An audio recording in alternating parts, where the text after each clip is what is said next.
Now जो अब हमें नेक्स्ट चीज स्टडी करनी है इसमें, वो करना है हमें एसएनआर इंप्रूवमेंट। ठीक है, तो एसएनआर इंप्रूवमेंट के लिए यहां पर हम कुछ एग्जांपल्स लेंगे और हम एएम से भी कंपैरिजन करेंगे, क्योंकि एफएम का मेन कंपैरिजन एएम से ही किया जाता है। ठीक है, तो नेक्स्ट है हमारा एसएनआर इंप्रूवमेंट। यहां पर अगर आप ध्यान से देखेंगे ऐसे ना, तो फिगर ऑफ मेरिट कितना आया, 3/2 beta square for single tone modulation. इसी का ही आप एनालिसिस करेंगे। तो जो 3/2 बीटा का स्क्वायर हमारी वैल्यू आ रही है, उसे अगर आप ध्यान से यहां पर समझें, तो बीटा की वैल्यू अगर आपकी 1 है तो आंसर क्या होगा, 3/2। बीटा की वैल्यू अगर आपकी 1 से ज्यादा है या 1 है, तो इसका मतलब आंसर हमेशा फिगर ऑफ मेरिट का 1 से ज्यादा होगा।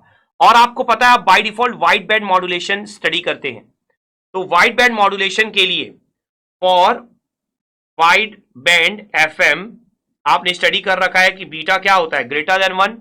इसका मतलब ये तो फिक्स है कि वाइड बैंड एफएम के लिए जो आपका फिगर ऑफ मेरिट है वो भी ऑलवेज क्या होगा, ग्रेटर देन 1 होगा। मतलब एक अच्छा फिगर ऑफ मेरिट आपको मिलेगा, क्योंकि फिगर ऑफ मेरिट हमेशा क्या होना चाहिए, ग्रेटर देन 1 होना चाहिए। ठीक है, तो आप यहां पर लिख सकते हैं कि for wide band FM figure of merit is greater than 1, so SNR output is greater than SNR input। मतलब आपका इंप्रूवमेंट हो रहा है फॉर वाइड बैंड मॉड्यूलेशन। ठीक है, अब यहां पर आपको यह पॉइंट भी समझना होगा कि किस कंडीशन में आप बोलेंगे कि इंप्रूवमेंट नहीं हुआ।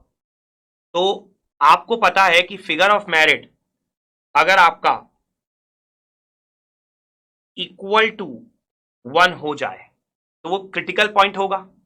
ठीक है, 1 हो या 1 से छोटा हो, तो 1 एक क्रिटिकल पॉइंट होगा जहां से इंप्रूवमेंट बिल्कुल बंद हो गया। तो इसका मतलब क्या होना चाहिए, 3/2 beta square is equal to 1। तो इसका मतलब क्या होगा कि बीटा स्क्वायर क्या हो जाएगा, 2/3। इसका मतलब क्या होगा, बीटा क्या हो जाएगा आपका, √2/3। तो इसका मीनिंग ये है कि बीटा क्रिटिकल क्या हुआ आपका, √2/3। तो इसका मतलब ये है कि अगर आपकी बीटा की वैल्यू √2/3 से आप कम लेते हैं, ठीक है, तो आपका इंप्रूवमेंट नहीं होगा। ठीक है, तो आप क्या लिख सकते हैं, if beta is less than √2/3 figure of merit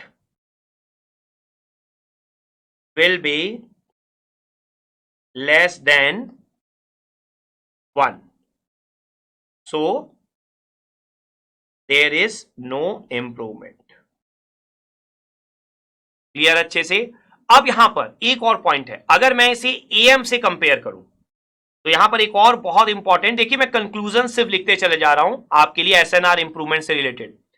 तो if we compare AM and FM, ठीक है, तो figure of merit of AM and FM, अगर मैं इनको साथ साथ लिखूं और समझूं कि क्या है इनमें, एनालिसिस करूं क्या कंपैरिजन हो सकता है, तो आप देखिए एएम का जो फिगर ऑफ मेरिट आपने स्टडी किया था सिंगल टोन मॉड्यूलेशन के लिए, वो आपने स्टडी किया था MA² अपॉन 2 + MA²।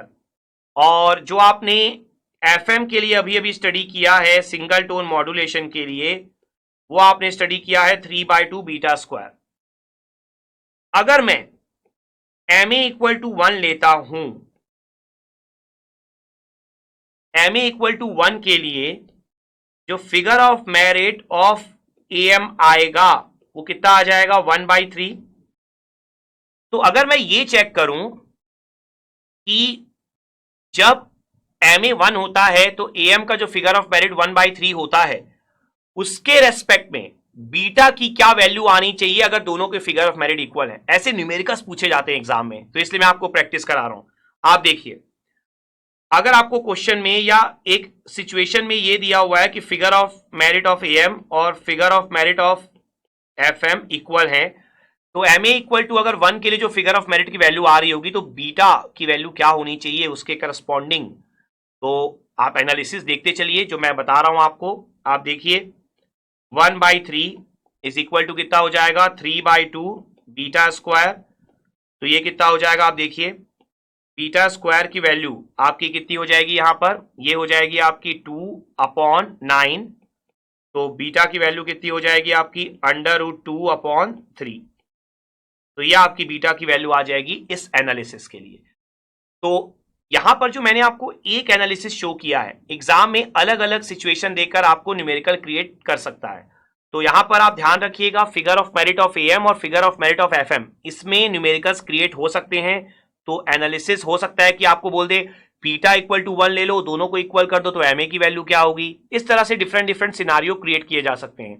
तो इस पॉइंट का भी आपको जरूर ध्यान रखना है, ठीक है।